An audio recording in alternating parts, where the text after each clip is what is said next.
Oh, no, my dear. I'm a very good man. I'm just a very bad wizard. Hello, everybody. So, I want to address the elephant in the room.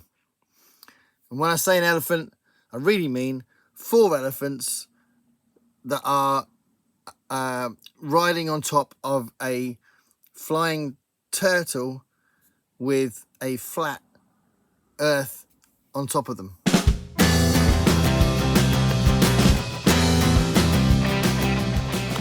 Okay, so the reason why I've said an elephant in the room, I don't know if you've gathered from the introduction, but basically, I'm going to talk about Discworld. I'm going to talk about Terry Pratchett.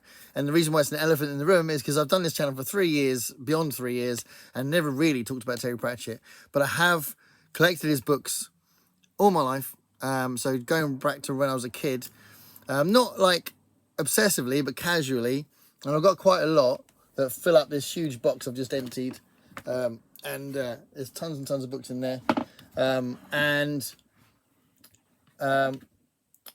I've read the Discworld stuff since I was very, very young. So I'll just explain what it is, and then I'll talk about what I've read and then what I haven't read. If you haven't seen any stuff about Discworld before, never read the books, and never even heard of Terry Pratchett is a great English author. He's not around anymore, sadly, but he wrote 41 books in the Discworld series, and a bunch of other books as well, but there's 41 books set on Discworld, and Discworld is an excuse to use fantasy tropes and fantasy cliches to explore human nature, to make you laugh, to make some social commentary, and to just sort of mock some of the fantasy cliches, as I said. So it's definitely in the vein of Douglas Adams, but I'd say with more social commentary. But it's got that kind of rhythm and that kind of looseness. But it's very clever. It's very well written. It deserves its status. So there's some people that are really obsessed with it, and he's definitely famous. And the Discworld books are really famous and successful for all the right reasons. And because there's different threads running through the whole series of 41 books, some people will say, "Oh, read the City Watch books first, or read the Witches books first, or read the Rincewind books." I'm a big fan of the Death books, so I'll get to that in a minute, and the Rincewind books as well. I like Rincewind a lot, and I'm not as keen with the Witches books, and I do like the City Watch books as well. But I started back in 1983 with the first book, The Colour of Magic. So The Colour of Magic was the first book he brought out. And because it was the first book, I mean, I was 12 and it was really new. We were really excited. I remember me and a few friends that were reading it at school, and it was just such an exciting thing that this new thing had come out. And now it's kind of so well known that it's not so exciting in that sense. But when The Colour of Magic came out, there was nothing really like it, and we were really excited. And I think it's a good book. Some people say, "Oh, it's not one of the best ones," so they didn't read it. But I think it starts the world building really well. It describes what Discworld is really well, and it brings in Rincewind, who's a fantastic character to start with. He's a wizard who's not particularly good at being a wizard, and Terry Pratchett plays that really well. And it's got loads, all straight away in. Things like one of the sort of classic things in the first book is that dragons only exist if you believe in them, and if you don't believe in them, they don't exist. So they plays with that a little bit with that concept in the first book. And then after that, I read the second book, which is The Light Fantastic, and I like that more. There's the luggage there. So one of the things that I absolutely love in the Discworld books is the luggage. The luggage is kind of like a dog character, but it's literally a huge luggage case with loads and loads of legs running around, following Rincewind and Two Flower. I really like this one. I think it's a really good book, really fun. I will try and read the back. Sometimes I really should have brought glasses for this video, but that's all right. We'll see how we get on. As it moves towards a seemingly inevitable collision with the malevolent Red Star, the Discworld has only one possible saviour. Unfortunately, this happens to be the singularly inept and cowardly wizard called Rincewind, who was last seen falling off the edge of the world. Yeah, so it's a lot of fun. So Light Fantastic is really cool. After that, I read the first of the Witches books, which for some reason I don't have anymore. I'm not sure why, or at least I couldn't find it. And that's called Equal Rights. And I didn't like it as much as the first two, so I might reread it, see what I think. But it does introduce the witches, and it introduces Granny Weatherwax, and some people absolutely love the Witches series. But yeah, Equal Rights was the next thing I read as a teenager. And then I read Mort, and Mort is my favourite of the Discworld books. So there is Death, and Death is the main character in this. Whenever Death speaks, by the way, his dialogue is in capital letters. That's one of the conceits in the book, which is a lot of fun. And I'll just read you the back. So, Death comes to us all. When he came to Mort, he offered him a job. After being assured that being dead was not compulsory, Mort accepted. However, he soon found that romantic longings did not mix easily with the responsibilities of being Death's apprentice. So there we go. You can get a sense of the plot for that one. But it's fantastic. And I need to reread it again, but I loved it. I really, really loved it. It's one of the earliest memories I have, because I would have been only like 14 or 15. Earliest memories I've had of really getting into a book and really loving it and sniggering while I was reading it. So Mort was the fourth Discworld book, and the fourth one I read. And then there was a bit of a gap, and then I read Sorcery, which is the seventh book. Again, it's another one about Rincewind and the luggage, and this is a good one. So let's have a look. There was an eighth son of an eighth son. He was quite naturally a wizard, and there it should have ended. However, for reasons we better not go into, he had 7 sons, and then he had an 8th son, a wizard squared, a source of magic, a sorcerer. Sees the return of Rincewind and luggage in the Discworld's faces challenge and funniest challenge yet. So there's a bit of a vague description on the back, but it is a lot of fun, and it's all about Rincewind trying to cope with this sort of huge problem, which I won't go into because it'll spoil it. But yeah, it's good. It's a good one. So that was the next one I read. Then I read Eric. This is, I think this was a little bit more, it's a very short one. It's a little bit more middle grady from what I remember. So Eric is the Discworld's only demonology hacker. Pity he's not very good at it. All he wants is his 3 wishes granted. Nothing fancy, to be immortal, rule the world, have the most beautiful woman in the world fall madly in love with him. The usual stuff. But instead of a tractable demon, he calls up Rincewind, probably the most incompetent wizard in the universe, and the extremely intractable and hostile form of travel accessory known as the luggage. With them on his side, Eric's in for a ride through space and time that is bound to make him wish he'd never been born.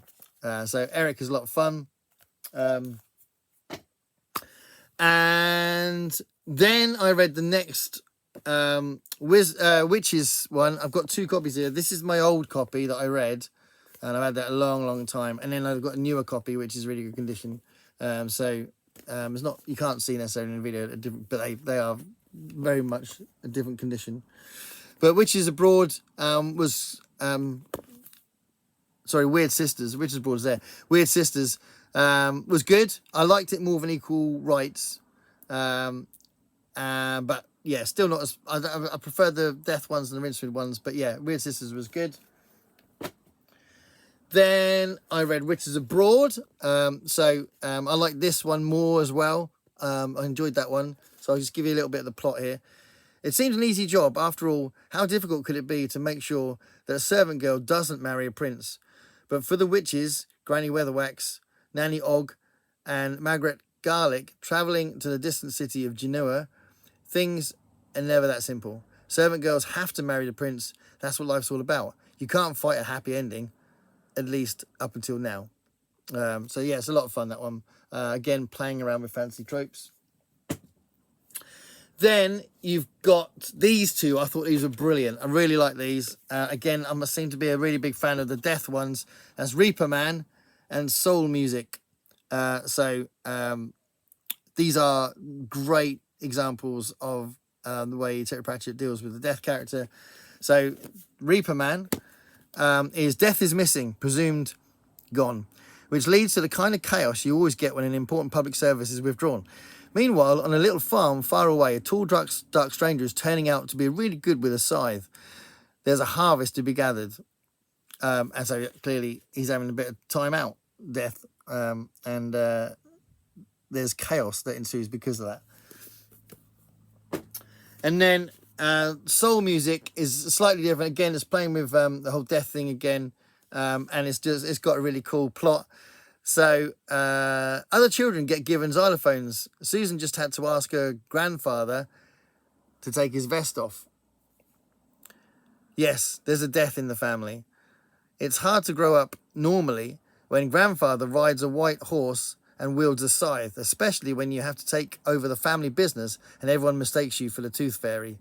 And especially when you have to face the new and addictive music that has entered Discworld. It's lawless. It changes people. It's called music with rocks in. It's got a beat that you can't, and you can dance to it, but it's alive and it won't fade away. So lots of references there to lyrics in different rock songs there, and you can that gives you a sense of the book there. So soul music's really cool. Definitely recommend that one. And then I read what a lot of people think is the best one, which was Guards. So I did really enjoy this. It's kind of like a situation comedy, and it's like the introduction of the City Watch. And the City Watch are this sort of like police force in Discworld, and in Ankh-Morpork, what's it called again? Ankh-Morpork.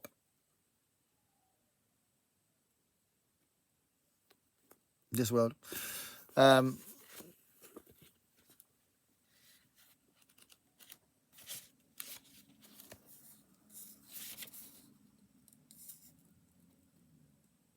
Morpork. And the City Watch are like kind of like a police force in Ankh-Morpork, which is like the main city that a lot of this stuff's set in. It's just got this crazy plot that just gets more and more ridiculous, dealing with dragons and wizards and this police force City Watch. But it's a lot of fun, and there's a good reason why people say it's their favorite, because it is really good. It's definitely one of the best. It's in my top 5, and some people say start with it and just read the City Watch stuff. I think that's a bit strong. I personally like the Death and Rincewind stuff as well. But yeah, if you've read a couple of them and you didn't really feel that reading this one will definitely tell you if you really like the series or not. It's very fast paced as well, which isn't true for all of them, to be fair. So yeah, Guards is a great one. So I read that one, and then I read The Hogfather. So this is about death taking over Christmas and the chaos that ensues because of that. It says at the bottom here, the 20th Discworld novel is a festive feast of darkness and death, but with jolly robins and tinsel too. It's a lot of, this is a lot of fun. He was definitely in a good place when he wrote this one. So Hogfather is definitely worth looking out for.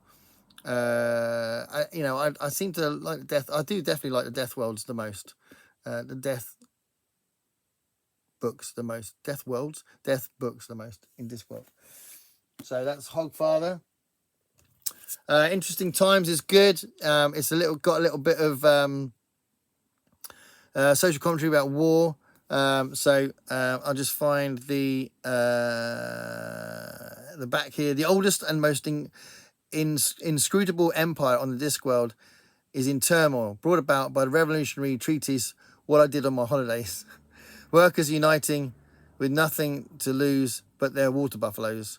War and Clancy are spreading throughout the ancient cities, and all that stands in the way of terrible doom is Rincewind the Wizard, who can't even spell the word wizard. Another appearance from Rincewind, and it's a lot of fun. Like I've been saying, I do like the Rincewind and Death one, so the Interesting Times was fun. Then I bought this one in America. I went to LA a few years ago. It's probably about 6 years ago now, I think. And I read Moving Pictures. So I bought this really bizarre shaped. I don't get it. Like, that's a good shape. This is a weird It's like long and thin. My Long Walk was like that. Clearly, this is an American imprint that's quite common. But anyway, I mean, it's just like, I just don't like, it's all like going into the margin. Don't like it. But anyway, I read it and I enjoyed it. Moving pictures are really good. So I'll just give you a little bit of sense of what it is. Discworld's pesky alchemists are up to their old tricks again. This time they've discovered how to get gold from silver, the silver screen, that is. Hearing the siren call of holy wood is one Victor Chugelbend, a would-be wizard turned extra. He can't sing, he can't dance, but he can handle a sword, sort of, and now he wants to be a star. And so does Theda Withel, an ambitious ingenue from a little town you've probably never heard of. But the click of moving pictures isn't just stirring up dreams inside Discworld. Holywood's magic is drifting out into the boundaries of the universes where raw realities, the could have beens, the might be's, the never were's, and the wild ideas are beginning to ferment into a really stinky brew. It's up to Victor and Caspo, the wonder dog, to rein in the chaos and bring order back to a Star Trek Discworld. And they're definitely not ready for their close-up. It's a lot of fun. It does play around with the movie business kind of references, which is kind of how he does it. Really, he thinks about the setting and then plays around with that. So moving pictures is a good laugh. So those are the Discworld books that I've read by Terry Pratchett, but I have read another one by Terry Pratchett. So he collaborated with Stephen Baxter on a series of books, 5 books, that are based around the Long Earth, the first one. So it's like the Long Earth series. And I've got the others, but this is the first one I read. And the reason why I didn't just rattle on and read the others is because I was a little bit disappointed by the end of it. So I'd say it takes a few chapters to get going. And then the big chunk of it in the middle is really good. And it's about alternative universes, alternative Earths, and traveling to different alternative Earths. So all the middle section I thought was really good. And then the ending was really disappointing because I felt like the ending... There's one thing they do at the end which kind of... I felt like it disagreed with the logic of the book. So I was like, oh. And it just seemed like a bit of an easy way out. So that... I was a bit disappointed with that. So I didn't read the others yet, but I have got the others. So just quickly go through the other Discworld novels and other Terry Pratchett novels that I've got that I haven't read. Okay, so to start off with, I should have read this by now, as I'm a Neil Gaiman fan. But I have Good Omens here, and I haven't read it yet. So this is a nice, very well kept together copy, but I've got a beaten up copy as well. So I've got 2 copies of Good Omens, and this is an old copy. And I think I found this really cheap and got it, and it's definitely readable. You know, you can definitely read it. But this is a nicer copy that I got as well. So I haven't read Good Omens yet, and I should do. Back to Discworld. I haven't read The Fifth Elephant. Clearly, play on words on The Fifth Element. The Fifth Elephant. I haven't got that one. So let me know if you like that one. I haven't got Lords and Ladies, which is quite a later one, I think.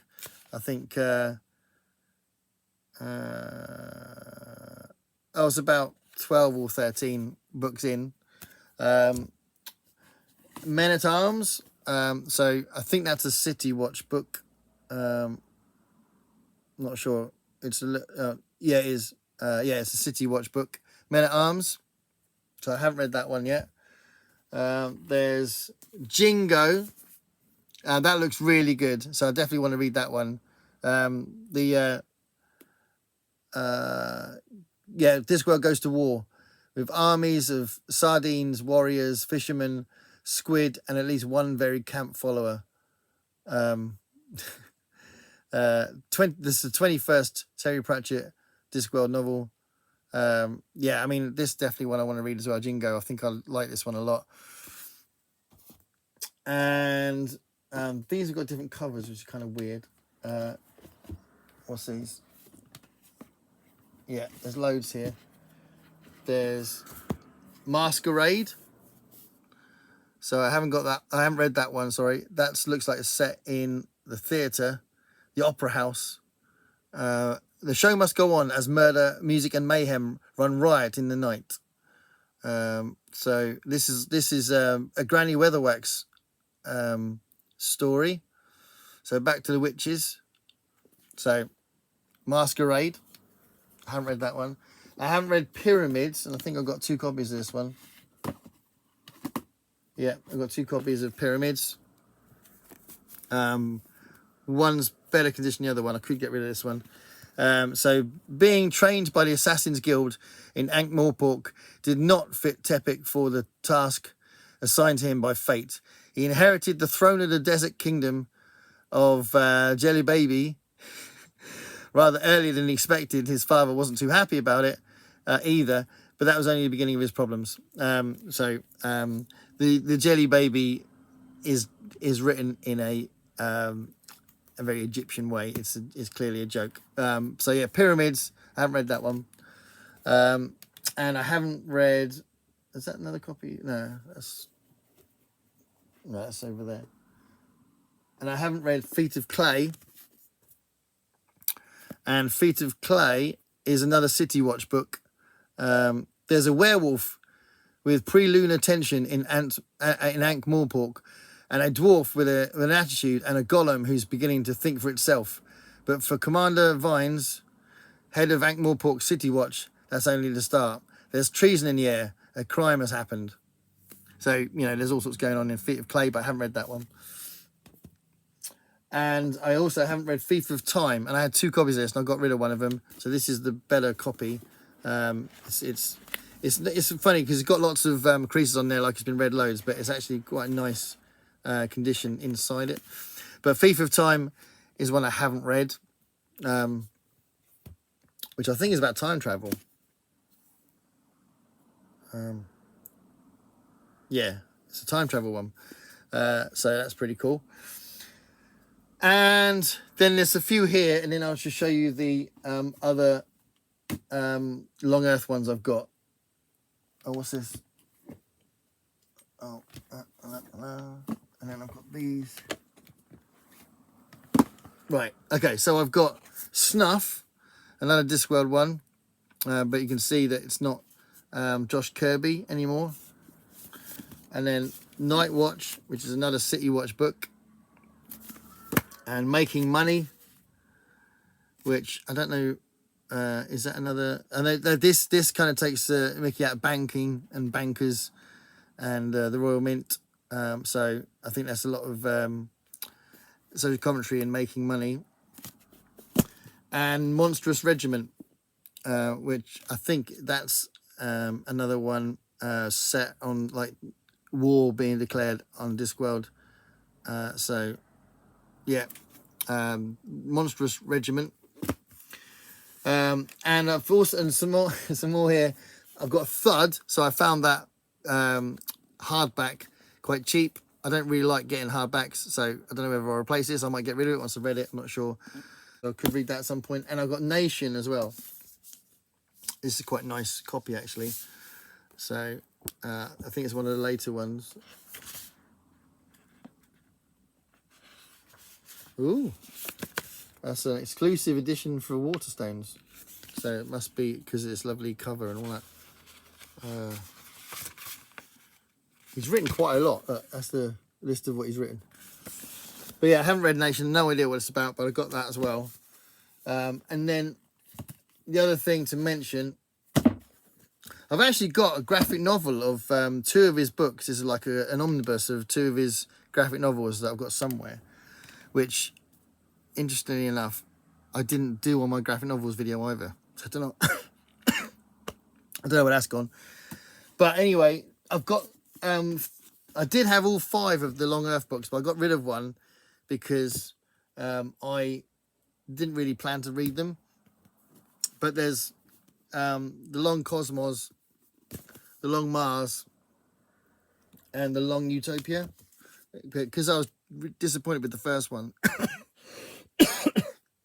I can't remember which one I got rid of. Which one did I get rid of? Does it say in here? Probably not. Yeah, it doesn't say in there. I don't know which one it was. But anyway, I've only got these 4 now. I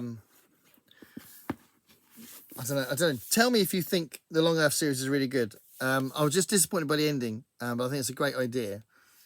And then the last thing I will mention is this one, a Discworld Companion, which has got lots of details about the different characters in it and different plots and all that sort of stuff in the in the books. So there we are. Terry Pratchett, a great writer, a legendary series. So yeah, let me know which ones I need to read if you've noticed the ones I haven't read, and there might be some that I don't own yet that you think I should read. And let me know what you think below. Thanks for watching. Stay curious, everybody.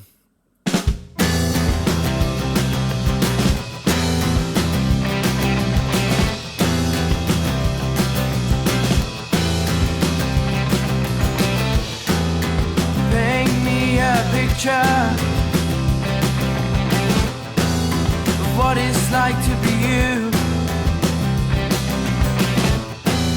You sit upon your high chair.